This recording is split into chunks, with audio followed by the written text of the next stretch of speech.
Mga kapatid, gusto ko lang i-share sa inyo yung merong isang bata nag-aaral magsulat at sa tinuturuan siya ng kanyang guro na magsulat ng tamang paraan ng pagsulat at sa paghawak ng lapis. Pero yung bata, mga kapatid, mas sanay siyang magsulat na nakaganere ang paghawak sa lapis.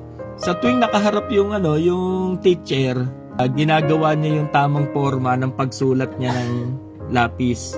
Pero sa tuwing wala yung teacher at hindi siya nakikita, binabalik niya dun sa paraan ng kanyang pagsulat na nakasanayan, na naka-close piece. So alam niyo mga kapatid, dahil sinusunod niya yung gusto niya, yung bata, nakalakihan niya ng paraan ng pagsulat niya ay sa pamamagitan ng kanyang paraan na nakasanayan, naka-close piece na ganito. Alam niyo mga kapatid, dumating yung pagkakataon na nakita niya, ang hirap pala. Napakahirap palang sumulat na naka-close piece yung iyong pagsulat.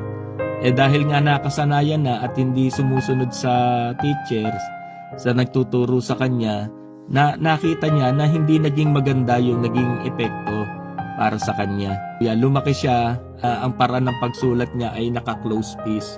At pinagtatawanan siya ng marami sa kanyang paraan ng pagsulat. Kaya alam niyo mga kapatid, napakahalaga na tayo'y marunong sumunod. Nakikita ka man ng teacher o hindi, nakikita ka man ni pastor o hindi, dapat ginagawa mo kung ano yung sinasabi sa'yo at itinuturo sa'yo. Sa gayon, ikaw din ang magbebenepisyo niyan. So kaya mga kapatid, gawin natin yung tamang paraan. Kung paano ang itinuturo sa atin, ganon ang dapat nating gawin. Upang sa ganon, makikita po natin ay magiging maganda ang resulta ng isang pagsunod sa sinasabi ng salita ng Diyos. Kaya mga kapatid, ang kalakip ng pagsunod, pagpapala. So gawin natin yung tamang paraan at tinitiyak ko sa inyo, pagpapalain tayo ng Panginoon.